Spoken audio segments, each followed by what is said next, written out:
Christian Miller had never been the type of man to seek conflict. At 38, he valued order, reason, and the quiet pride that came from living life on one's own terms.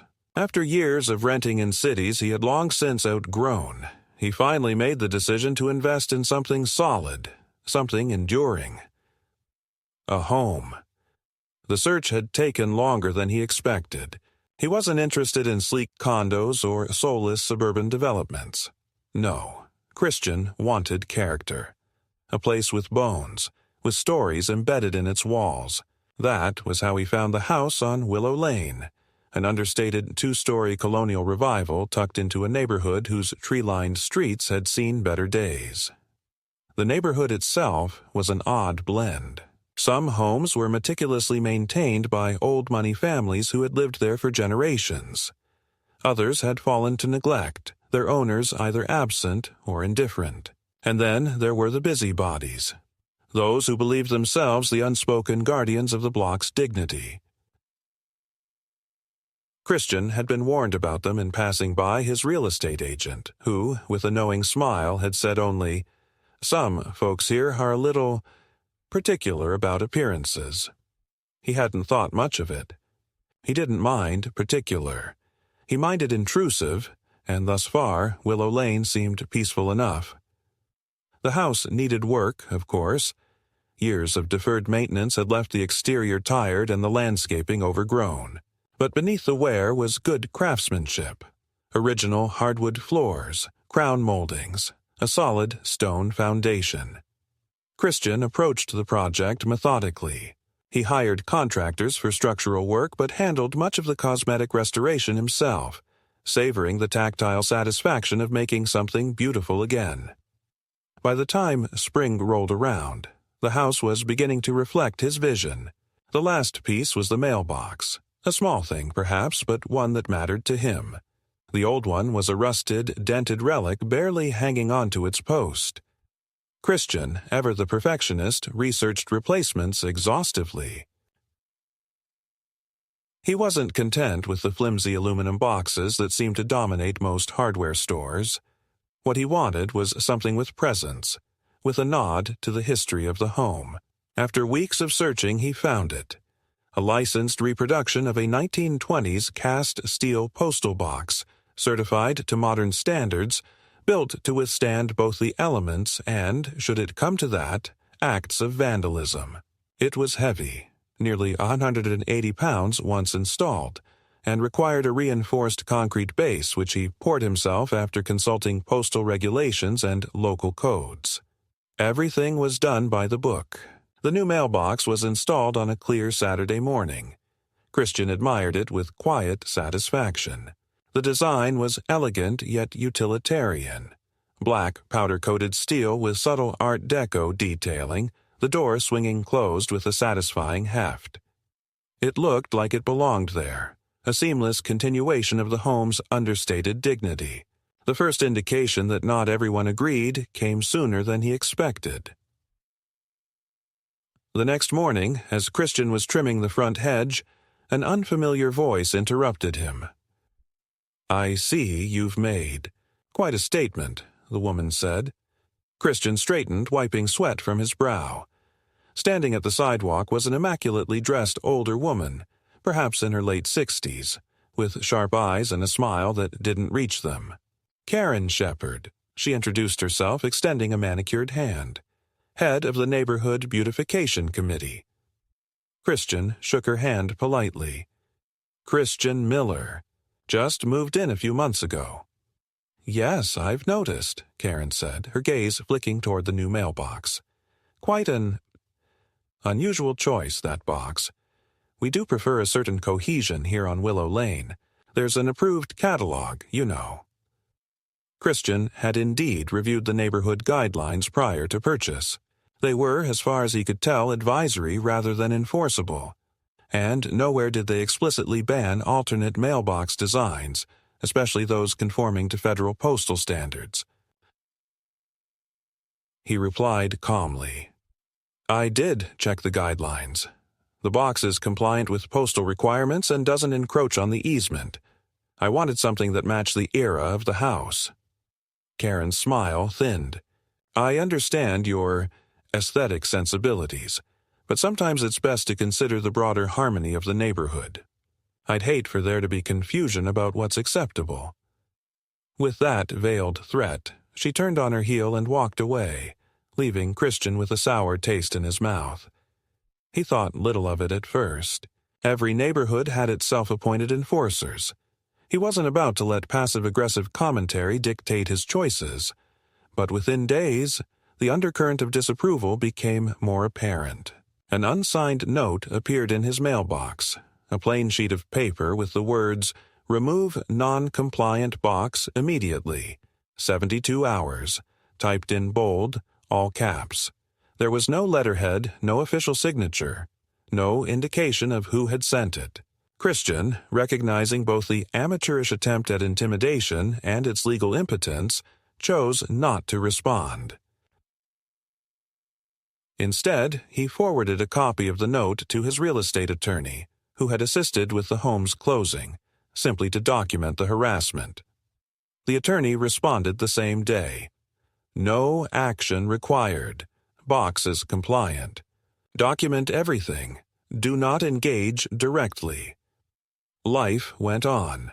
Christian continued his restoration work, documenting progress on a private blog followed mostly by fellow design enthusiasts. But he couldn't help noticing the subtle shift in neighborly interactions. Where before there had been polite nods and casual greetings, now came cool glances and sudden silences. Word was spreading, and the source was obvious. Karen Shepard, it seemed, had considerable influence over the social currents of Willow Lane.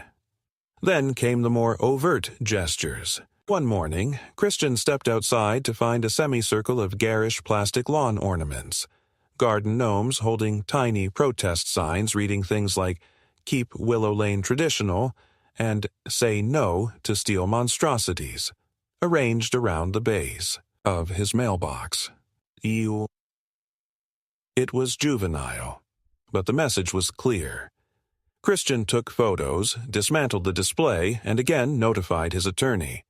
The response was swift. Escalating pattern. Recommend filing police report if physical tampering occurs. The attorney's advice proved prescient.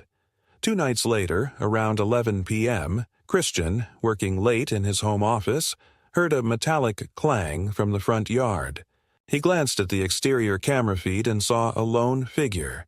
Karen Shepard, unmistakable in her tailored coat and silk scarf, swinging a hammer against the steel mailbox. The blows were ineffectual. The reinforced construction absorbed them easily, but the sight of a neighborhood elder engaging in such brazen vandalism was both shocking and, in a dark way, absurd. Christian acted decisively. He dialed the non-emergency police line, reported an act of vandalism in progress, and calmly requested that officers be dispatched. Then he waited, observing through the camera feed as Karen, growing increasingly frustrated, alternated between hammer strikes and angry muttering. When the police arrived 15 minutes later, Karen attempted to spin the encounter as a community maintenance effort, claiming the mailbox posed a safety hazard. The officers, professional but visibly skeptical, took her statement and noted the security footage Christian offered to provide. By morning, the incident had already begun to ripple through the neighborhood. Some residents looked away when passing Christian's house, others offered brief nods of acknowledgement, their expressions unreadable. Karen, for her part, remained defiant. A new edition of the neighborhood bulletin circulated that week, containing an unsigned editorial lamenting unauthorized alterations that undermine our cherished aesthetic values. Christian was no stranger to professional conflict, but this was different, petty, personal, the kind of battle where logic mattered less than social leverage. Yet he refused to be bullied. He met with his attorney again, who advised a multi-pronged strategy: formal notification to local authorities regarding the pattern of harassment, direct communication with the Postal Service confirming the mailbox's compliance, and a measured but firm public stance should the committee attempt further escalation. The battle lines were drawn, though Christian had no interest in a prolonged war. What he wanted was simple: the right to enjoy his home without harassment, to take pride in a detail that honored the house's history. But as the days unfolded, it became clear that for Karen Shepard, this was no longer about a mailbox. It was about control, and her unwillingness to tolerate a challenge to her self-appointed authority. Christian, methodical as ever, prepared to defend his position, not with theatrics, but with the quiet force of reason, legality, and an unwavering refusal to yield to intimidation. The first blow had been struck, quite literally, and the conflict was only beginning. The incident with the hammer, absurd as it had seemed in the moment, proved to be far more than an isolated act of frustration. In the days that followed, Christian became acutely aware of the deeper currents that ran beneath the genteel facade of Willow Lane. The social dynamics here were more entrenched, more quietly hostile than he had initially understood. This was not a neighborhood where disagreements were settled with open conversation or neighborly compromise.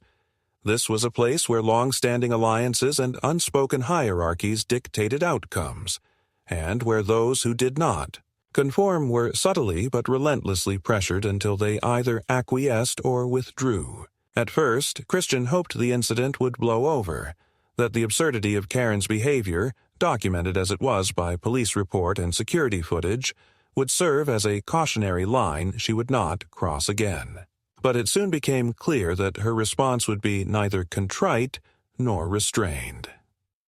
The week after the police visit, a certified letter arrived at Christian's door. The return address listed no individual sender, but rather the Neighborhood Architectural Review Committee, a body whose legal standing was ambiguous at best, given that Willow Lane did not fall under a formal homeowners association with the enforceable covenants. Still, the language of the letter was carefully worded to appear official. It cited newly drafted community guidelines, retroactively dated, that purported to require all exterior fixtures, including mailboxes, to conform to an approved visual standard, the details of which were conveniently omitted from the letter itself. The letter demanded the removal of Christian's mailbox within 10 business days and threatened escalating sanctions if he failed to comply. No specifics were given as to what those sanctions might entail, nor was any process for appeal described. It was, quite simply, an attempt at intimidation through bureaucratic theater. Christian's attorney, upon reviewing the document, was unequivocal. "This is posturing, legally unenforceable. They're trying to rattle you. We'll draft a formal response, but you should also prepare for them to escalate in less obvious ways." Heeding this advice, Christian began documenting every interaction meticulously, saving emails, photographing anonymous notes, maintaining an updated file of any suspicious activity around his property. He also reached out to the local postmaster, requesting a written statement affirming the compliance of his mailbox with federal postal regulations. The postmaster, a pragmatic man who had heard his share of neighborhood squabbles, responded promptly with a formal letter stating that the box was fully compliant and appropriately installed on private property. It was a small but necessary reinforcement of Christian's position. Meanwhile, Karen's campaign broadened. Neighbors who had once exchanged polite greetings with Christian now avoided eye contact. Routine interactions at local businesses became more strained. Even the local gardening club, which Christian had considered joining, abruptly removed a public invitation after he expressed interest. Word was spreading, not about the facts of the dispute but about Christian himself, now painted by Karen's narrative as a disruptive outsider unwilling to respect the character of the community. The social isolation was frustrating, but Christian remained composed. He had no desire to be drawn into public theatrics. Instead, he focused on reinforcing his legal and procedural footing. His attorney prepared a cease and desist letter addressed to the Architectural Review Committee, demanding they cease harassment and formally withdraw their unenforceable demands. Copies were sent to relevant municipal departments, ensuring a clear paper trail existed in case of future legal action. Karen's response to this measured counterstroke was swift and devious. Rather than continuing to press through quasi-legal channels, she shifted tactics to leverage municipal bureaucracy. A few days after the attorney's letter was sent, Christian received an unexpected visit from a city inspector. The inspector, polite but clearly uncomfortable, explained that a complaint had been filed alleging that Christian's mailbox installation involved unauthorized modifications to public right-of-way and potential obstruction of pedestrian pathways. The inspector, upon reviewing the actual site, quickly realized the complaint was baseless. The mailbox was set well within the private easement and posed no obstruction of any kind. Still, he was required to file a report of the visit, thereby generating an official record that could be twisted or misrepresented by those with a mind to do so. Christian, recognizing the potential for further misuse of such channels, immediately commissioned a professional survey of his property boundaries and easements, conducted by a licensed surveying firm. The survey, once completed, provided definitive documentation of the mailbox's legal placement, another layer of defense against the creeping web of harassment. But even as Christian worked to shore up his legal position, the more insidious forms of pressure began to surface. One morning, he found that his trash bins, neatly placed for collection the night before, had been tipped over and scattered across the sidewalk. On another occasion, a delivery left at his doorstep was discovered soaked through with water, its contents ruined. Most disturbingly, a small pile of nails was found strewn across the end of his driveway, an obvious, if juvenile, attempt to cause damage. Each incident, while minor in isolation, formed a pattern, one designed to wear down resistance through constant low-level stress. Christian remained vigilant, logging each occurrence, submitting reports when appropriate, and refusing to engage directly with those he suspected of involvement. His patience was tested, certainly, but he understood that impulsive retaliation would only serve to validate the narrative Karen sought to construct. Then came the most audacious move yet. One afternoon, while working in his study, Christian received a knock at the door. Answering, he was greeted by two unfamiliar men wearing utility uniforms bearing the logo of a local private contractor. They claimed to have an order to inspect and prepare for removal of a non-compliant exterior fixture, namely his mailbox. The men presented a work order with a vaguely official appearance, though a quick glance revealed glaring irregularities. No city seal, no formal permit number, and a reference to a non-existent municipal code. Christian, without raising his voice, informed the men that no such order was valid and that they were trespassing on private property. He requested they leave immediately and warned that failure to do so would result in police involvement. The men, evidently not prepared for such a calm and firm response, retreated without further protest.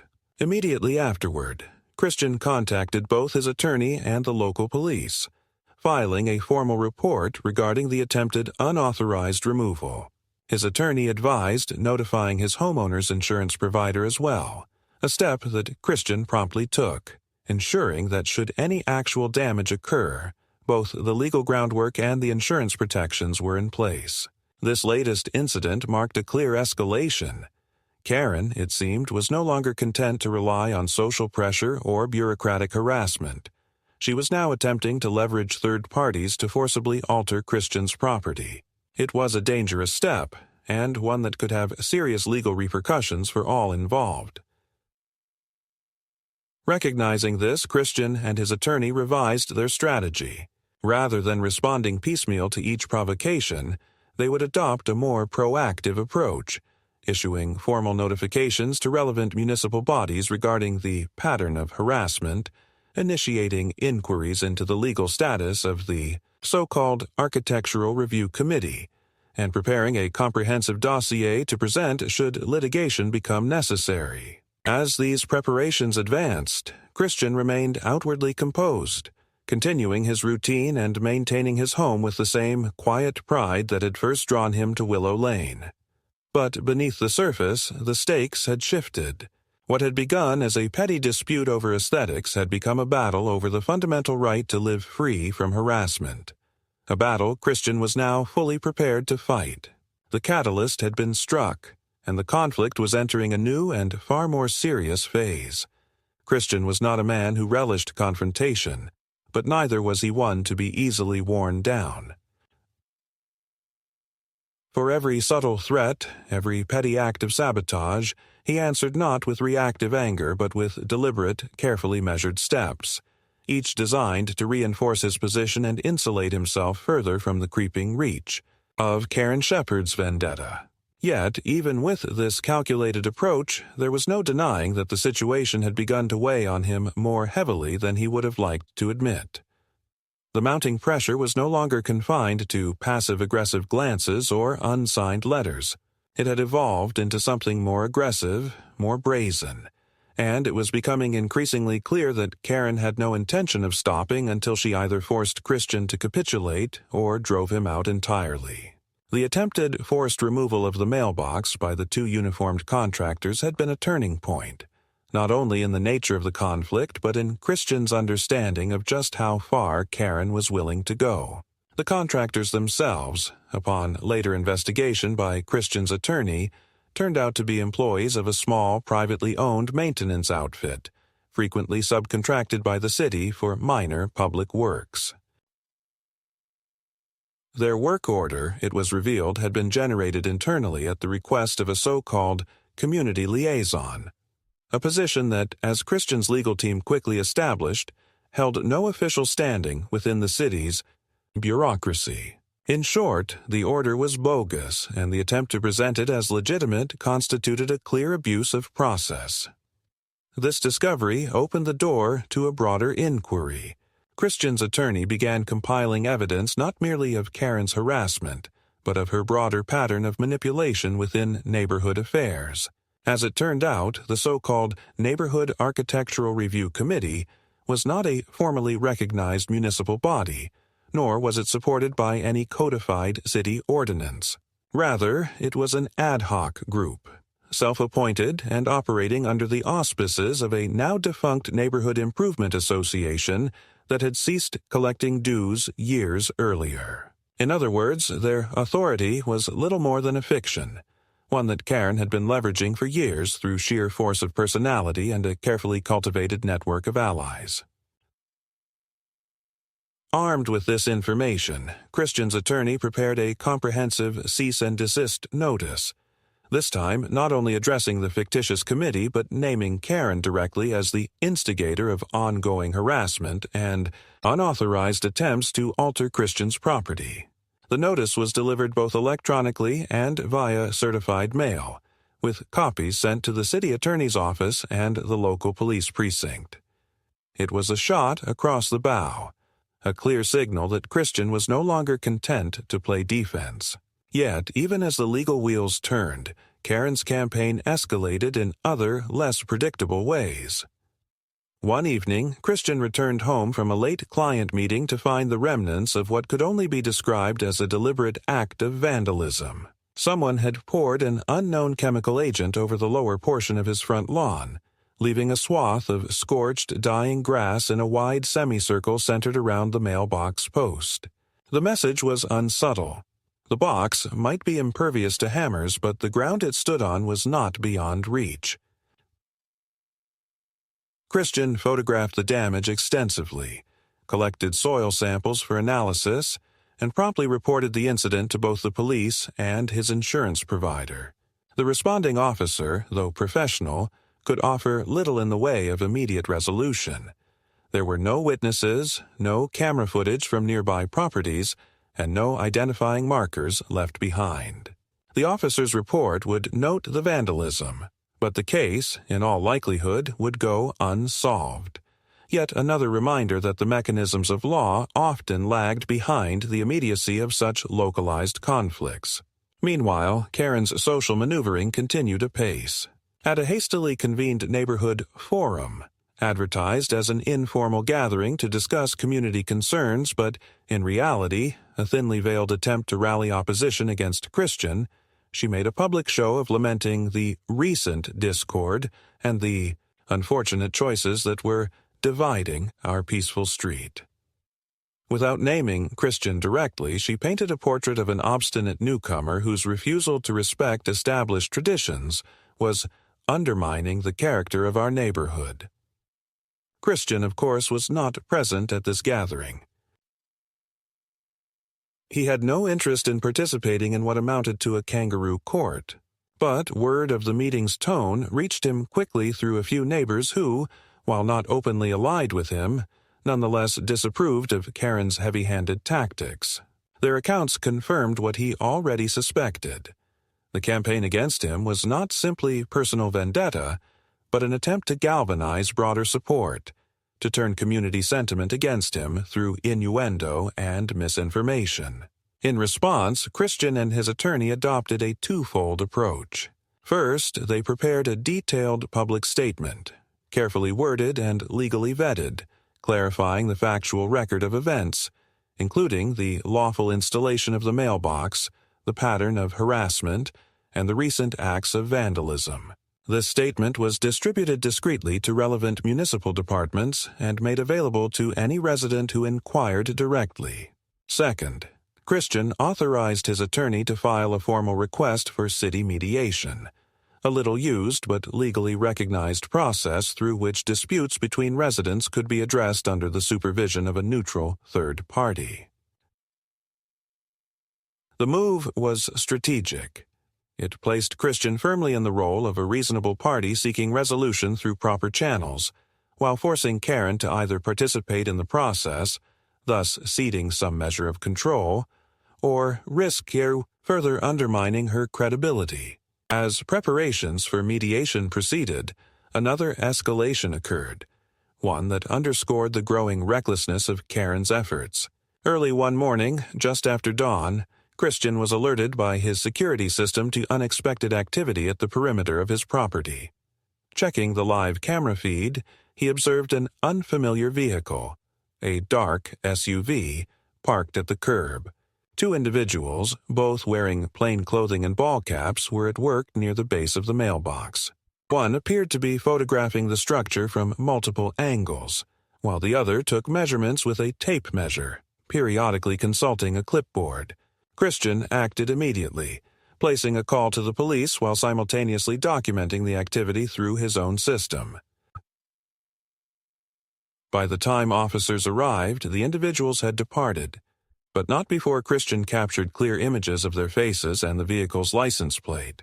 Subsequent investigation revealed that the SUV was registered to a private real estate consultancy known to have past dealings with Karen's personal attorney.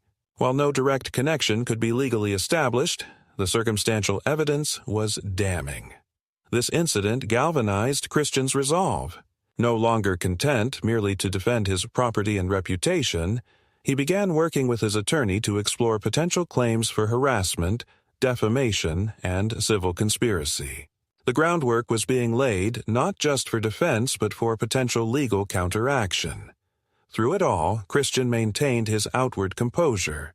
To neighbors and passers-by, he remained the same quietly courteous presence, tending his garden, restoring his home, and carrying on with his professional life. But beneath the surface, the lines had been drawn more sharply than ever. What had begun as a petty aesthetic dispute had transformed into a full-fledged campaign of intimidation, one that now threatened not only his enjoyment of the property but his fundamental right to live free from targeted harassment. The first true escalation had been met with measured resolve, but Christian knew the conflict was far from over. Karen Shepard, thwarted in her initial efforts, was unlikely to retreat quietly. And so he prepared, with the same meticulous care he brought to his design work, for whatever came next. Despite the increasing hostility and the creeping escalation of Karen's campaign, Christian remained steadfast in his strategy. The decision to request formal city mediation had already begun to shift the narrative, both legally and socially. Mediation was not a step taken lightly, It required a clear paper trail of good faith efforts to resolve disputes and was overseen by a neutral municipal officer whose recommendations carried significant weight, both in court and in the court of public opinion. Christian's attorney had advised him that regardless of whether Karen agreed to participate, the very act of initiating the process would strengthen their position in any future litigation. It was, in essence, a public declaration that he had exhausted all reasonable avenues before pursuing more aggressive legal remedies. The city's response was prompt. Within 2 weeks of filing, Christian received notice that a mediator had been assigned, and a formal invitation to participate was extended to Karen Shepard. Predictably, her initial response was dismissive. Through her personal attorney, a figure well known in local circles for defending precisely the sort of petty, territorial disputes in which Karen thrived, she issued a statement claiming that no legitimate dispute existed, and that any suggestion otherwise was an attempt to weaponize municipal processes against a private citizen exercising her rights. It was, of course, a hollow argument. The documentation Christian's team had assembled, comprising cease and desist notices, police reports, photographic evidence of vandalism, and detailed records of attempted unauthorized interventions, painted a very different picture. Behind the scenes, however, the situation was evolving in ways Karen had not anticipated. The recent incident involving the real estate consultancy SUV had not gone unnoticed by certain members of the neighborhood who, while not overt supporters of Christian, had begun to grow uneasy with the escalating tactics. One such individual, an elderly resident named Nancy Clements, who had lived on Willow Lane for over 4 decades, quietly reached out to Christian through a mutual acquaintance. Nancy was well respected, known for her discretion and her influence among the older homeowners who still constituted the informal social backbone of the street. When they met for coffee at a quiet local cafe, Nancy was blunt. "I'm not here to take sides," she began, her voice steady, "but there are things you should know.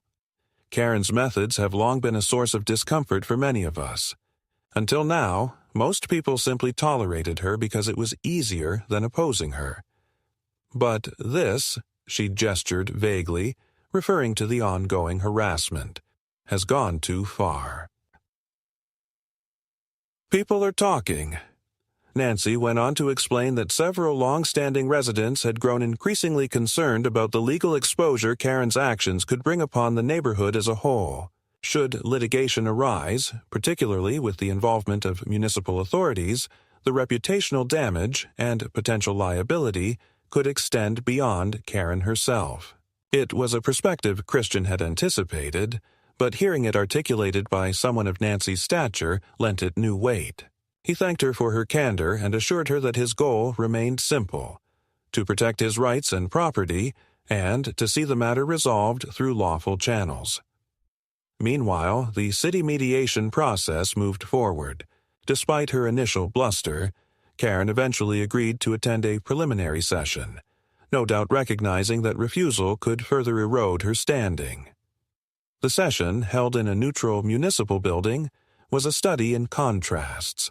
Christian, accompanied by his attorney, presented a calm, methodical case supported by extensive documentation. Karen, in contrast, arrived with her personal attorney and a binder of loosely organized complaints and anecdotal grievances, none of which addressed the legal merits of the case at hand. Throughout the proceedings, the mediator maintained a professional demeanor, but it was evident that the weight of evidence lay heavily on Christian's side. The mailbox itself, certified as compliant by federal postal regulations and verified by multiple professional surveys, was beyond reproach. The pattern of harassment, meticulously documented, painted a clear picture of targeted misconduct. Karen's defenses, centered around vague assertions of community character and personal discomfort, held little legal substance. Perhaps the most telling moment came when Karen attempted to introduce a petition she had circulated among certain neighbors, ostensibly to demonstrate community opposition to the mailbox. Christian's attorney calmly pointed out that the petition, while emotionally charged, had no bearing on the legal status of the installation, and that several signatories had already privately expressed reservations about its contents and the manner in which it had been presented. The mediator, to her credit, agreed, formally excluding the document from consideration. By the close of the session, it was clear that Karen had suffered a significant setback. While no binding resolution was issued that day, the process allowed for additional sessions if necessary.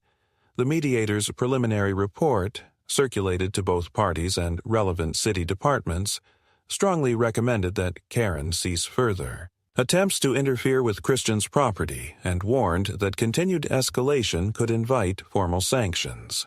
News of the mediation's outcome spread quickly through Willow Lane.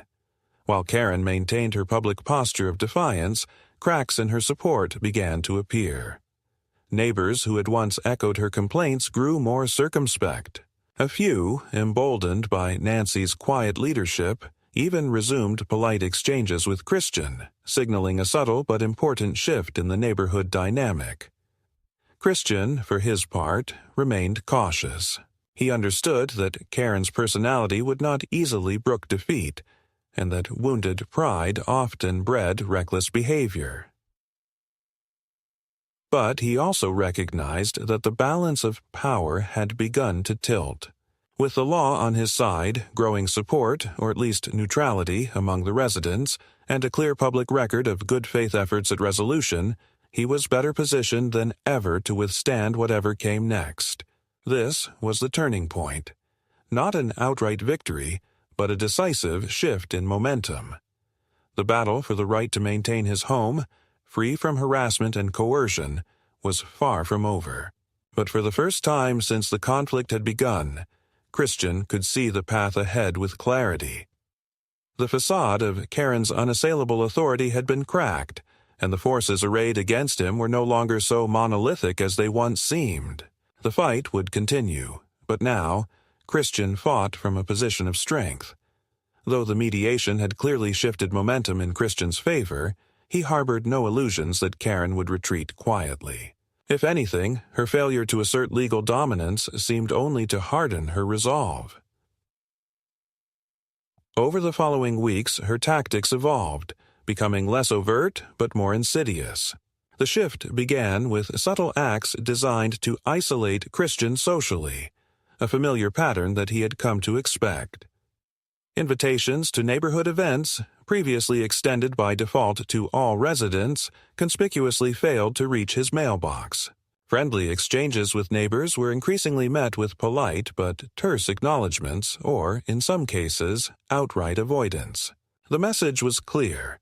Karen, though legally thwarted, still commanded a certain social leverage, and she intended to wield it where formal avenues had failed. Yet beneath this veneer of cold civility, darker machinations were at work. Christian's attorney, always several steps ahead, had warned him to remain vigilant for precisely this kind of escalation. Sure enough, it wasn't long before the next strike arrived, not through petty vandalism or neighborhood gossip, but via a far more dangerous vector, municipal code enforcement. One crisp morning, Christian awoke to find a bright orange notice affixed to his front door. The document, bearing the official seal of the city's Department of Building and Safety, cited him for a series of alleged violations, including unpermitted construction, improper use of easements, and non-compliant landscaping. The language was dense and intimidating, the list of infractions carefully crafted to suggest the need for immediate corrective action under threat of substantial fines. Christian, though momentarily taken aback, wasted no time in responding. Within the hour, he had contacted his attorney and initiated a comprehensive review of the cited codes. It quickly became evident that the notice was based on spurious claims. The unpermitted construction referred to the mailbox, which, as already established, was fully compliant and properly permitted. The supposed easement violations were contradicted by the recent professional survey. The landscaping charge was particularly absurd, as no changes had been made beyond routine maintenance. The common thread linking these false allegations was obvious. Someone had filed an anonymous complaint with the city, triggering an automatic inspection. Determined to expose the source, Christian filed a formal request under the state's public records laws, seeking disclosure of the complaint's origin. While such requests were often met with bureaucratic resistance, Christian's legal team was persistent, invoking every applicable statute to compel a timely response. In parallel, they prepared a detailed rebuttal to the notice itself, supported by an exhaustive compilation of documentation. The rebuttal was submitted to the city along with a request for an independent review of the inspector's findings. As the bureaucratic wheels turned, another front of the battle emerged. Karen, sensing that her social isolation campaign had failed to break Christian's resolve, sought to undermine his standing within the broader community. She began circulating carefully crafted emails and letters to various neighborhood organizations, civic groups, and even local businesses. These missives, couched in the language of civic concern, painted Christian as a disruptive influence intent on undermining the spirit of cooperation that defined Willow Lane. In them, Karen alluded to unspecified legal troubles and ongoing disputes, carefully avoiding outright defamation but sowing enough doubt to cast a pall over Christian's reputation. Christian, ever methodical, documented each instance of this character assassination. With the assistance of his attorney and a trusted private investigator, he traced the dissemination of these messages, identifying not only their origin, but their recipients. The investigators' findings were both illuminating and troubling.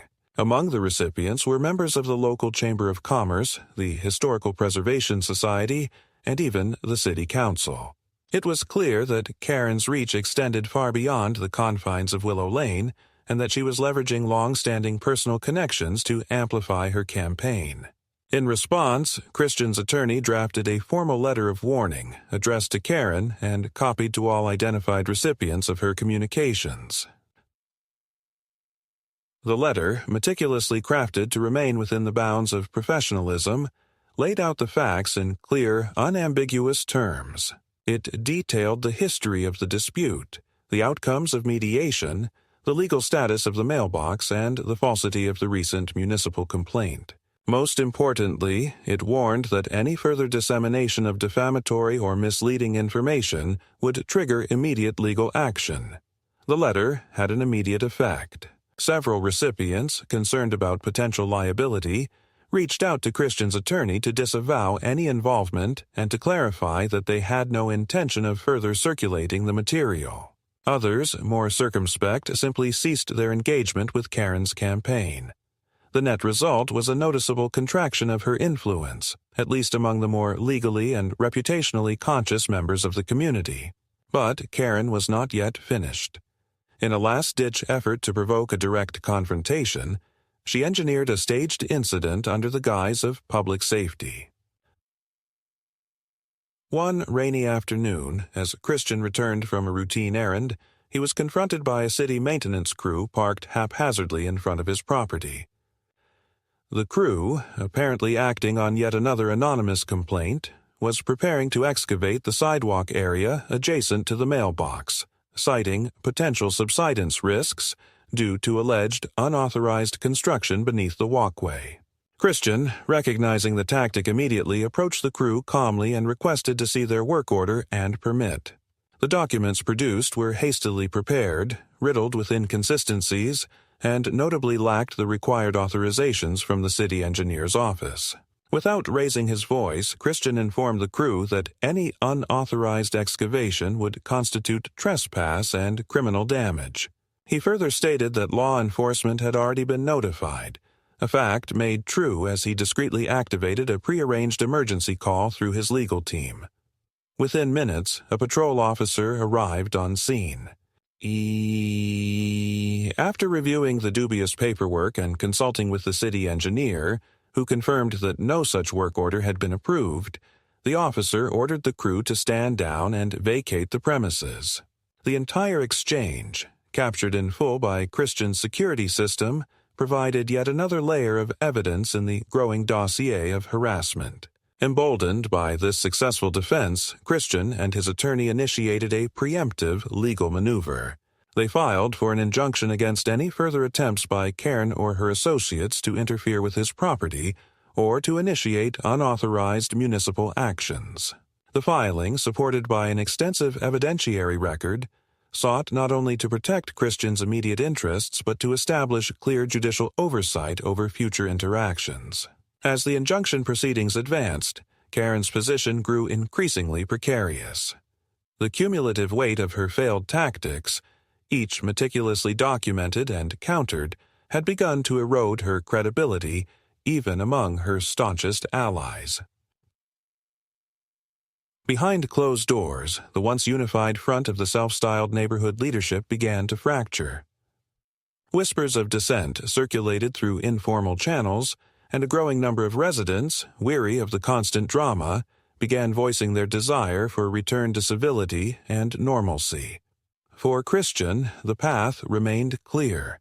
He would continue to document, to defend, and to assert his rights with unwavering professionalism. The second escalation, though more intense and complex than the first, had revealed the limits of Karen's reach. Her tactics, once feared for their subtlety and social potency, now lay exposed, their ineffectiveness laid bare by the steady application of law, logic, and resolve. Yet even as he prepared for the legal climax to come, Christian remained vigilant. He understood that the nature of such conflicts was inherently unpredictable, that desperation could breed new and unforeseen threats. But he also knew that the battle was no longer one of mere survival. It was now a fight to set precedent, to demonstrate that reason, patience, and the rule of law could prevail even in the face of the most entrenched and petty tyranny. And in that fight, Christian was more prepared than ever to see it through to the end. As the legal machinery surrounding the injunction gained momentum, the atmosphere on Willow Lane shifted perceptibly. Where once Karen Shepard had maneuvered with an air of unassailable confidence, her actions now drew wary glances even from those who had once counted themselves among her closest allies. The growing dossier of evidence, combined with the city mediator's earlier findings and the blatant failures of her more recent provocations, had left her standing on increasingly fragile ground. Christian, ever methodical, had continued to fortify his position, ensuring that each step forward was meticulously documented and each potential vulnerability addressed preemptively. His attorney, seeing the opportunity to leverage this momentum, moved swiftly to schedule the injunction hearing before a judge known for her no-nonsense approach to cases involving harassment and abuse of process. The filing itself had been a masterpiece of legal precision, comprehensive without being bombastic, grounded in fact rather than rhetoric. It laid bare the pattern of targeted misconduct, from the initial acts of vandalism to the misuse of municipal channels and the unauthorized attempts at forced removal.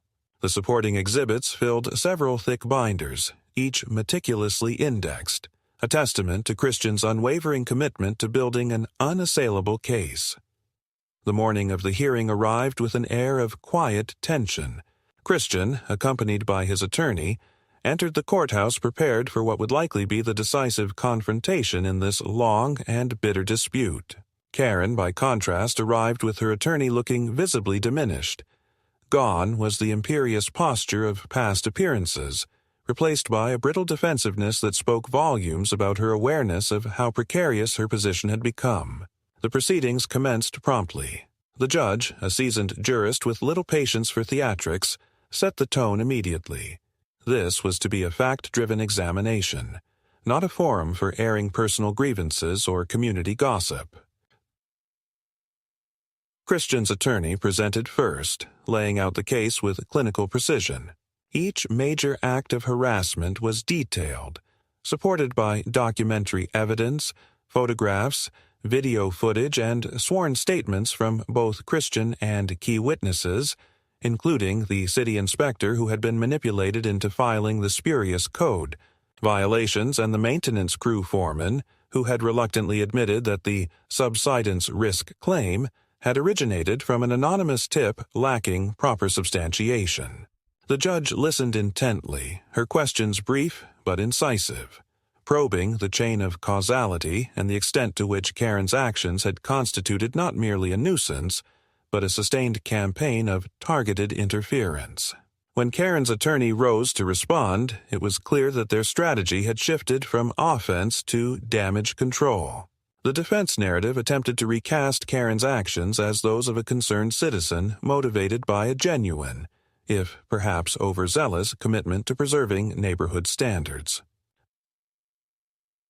It was an argument that might have held some sway had it not been so thoroughly undercut by the documented evidence of willful deceit, procedural manipulation, and attempts to circumvent due process. The judge was unimpressed. Her questions to Karen's counsel grew progressively sharper, zeroing in on the discrepancies between their narrative and the documented record. When Karen herself was called to testify, the true unraveling began. Under oath, confronted with the stark reality of her actions, Karen struggled to maintain the veneer of righteous indignation she had so carefully cultivated.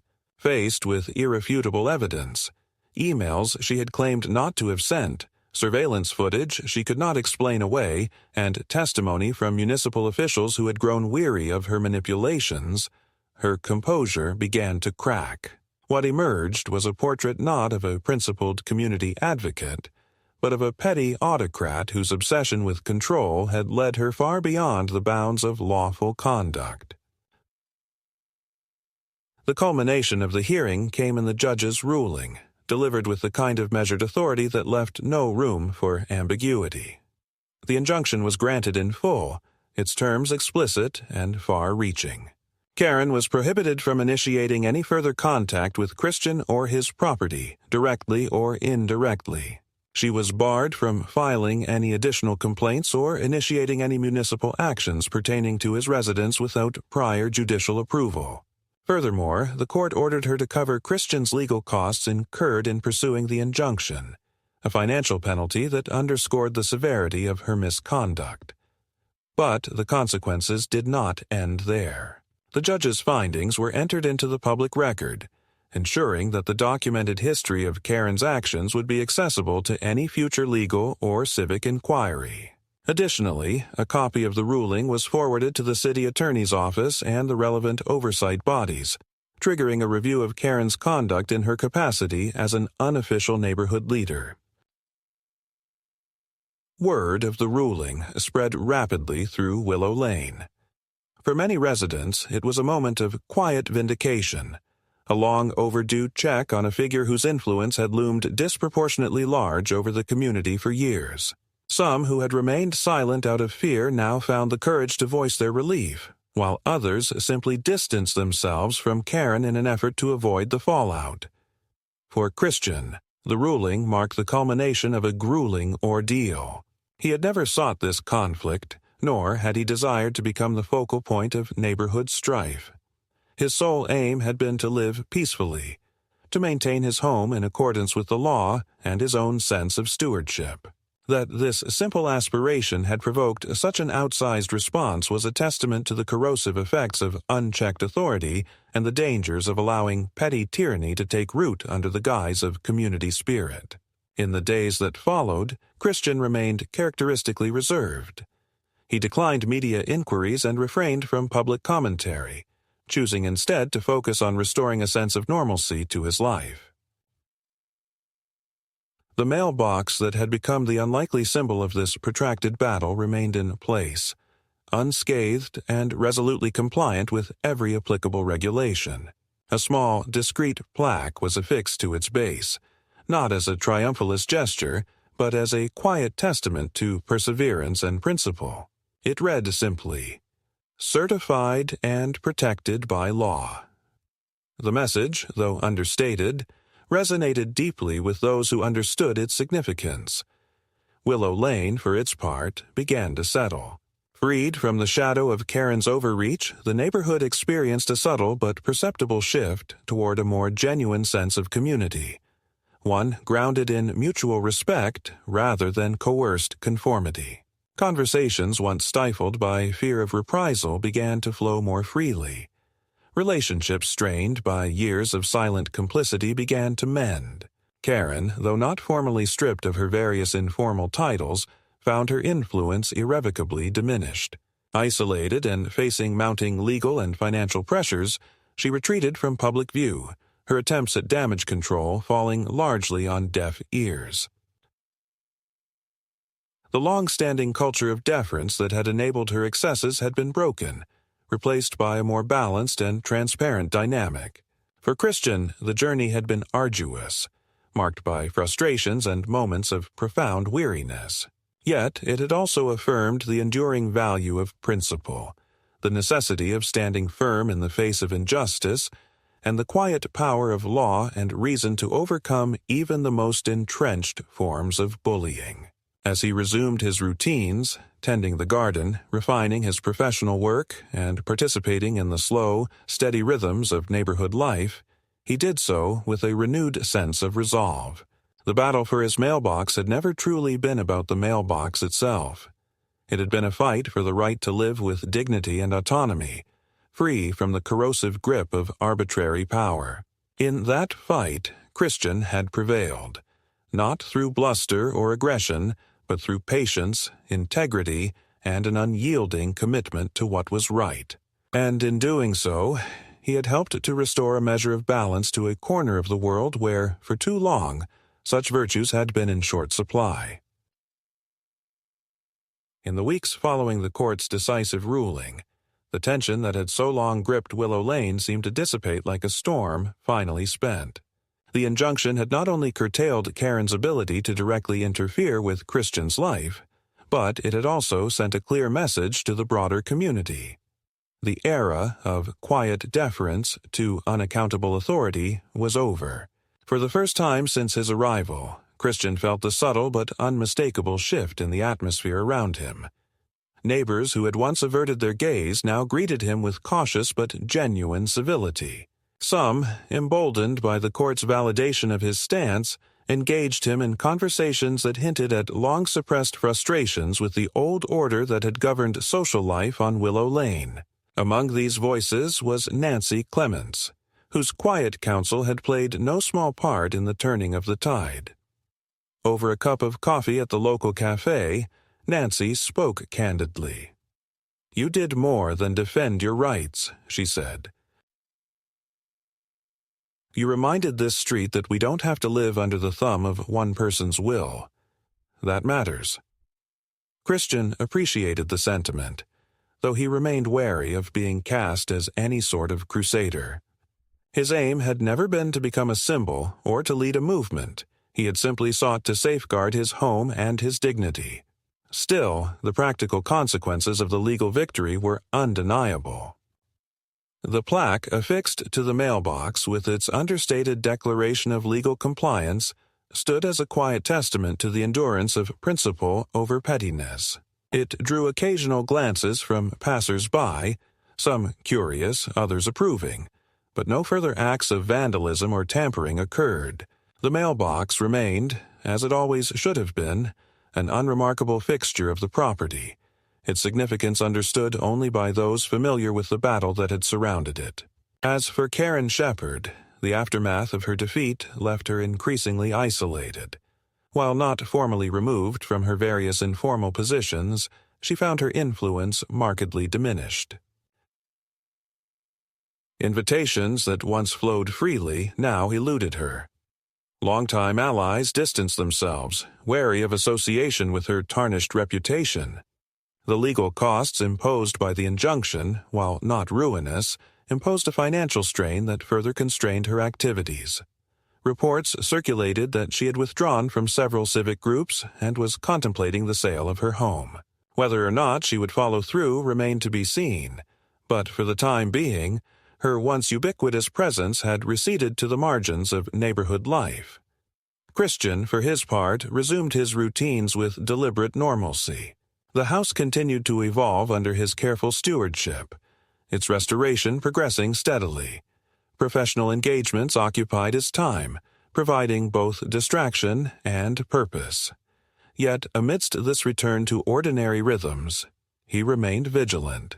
The experience had instilled a lasting awareness of how quickly small disputes could escalate when driven by unchecked ego and a thirst for control.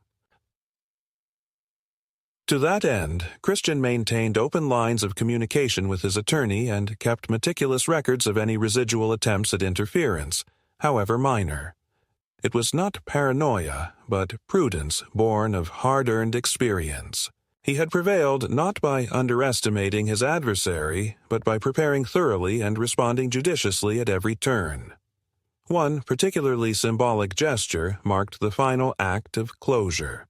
At the suggestion of Nancy and a few other long-standing residents, a modest gathering was organized, not in celebration of Karen's downfall, but in quiet affirmation of the neighborhood's renewed commitment to civility and mutual respect. Christian was invited, and after some reflection, chose to attend. The event, held in a neighbor's backyard under the soft glow of string lights, was a subdued affair. Conversations flowed easily, unburdened by the tensions that had once clouded such interactions. There were no grand speeches, no pointed references to recent events, but the subtext was clear, a collective turning of the page. During the evening, several residents approached Christian privately, expressing appreciation for his composure and perseverance. One, an elderly gentleman who had lived on Willow Lane since its earliest days, summed it up with quiet eloquence. "You showed us that standing your ground doesn't have to mean raising your voice. Sometimes the firmest stand is the one taken without fanfare." Christian accepted the sentiment with characteristic humility. He had no desire to dwell on the past. What mattered was the future, a future in which he could enjoy his home in peace and in which the shadow of arbitrary authority no longer loomed over the community. As the seasons turned and life on Willow Lane settled into its familiar rhythms, the battle over the mailbox faded from daily conversation. New projects occupied Christian's attention. Friendships, once tentative, began to take root. The house, restored with care and respect for its history, stood as both a personal sanctuary and a quiet symbol of what could be achieved through patience, principle, and the steadfast refusal to yield to intimidation. In the end, the story of Willow Lane was not one of conflict alone, but of resilience. The resilience of a man unwilling to compromise his dignity, and of a community reminded that civility and mutual respect are not relics of the past, but values worth preserving in the present.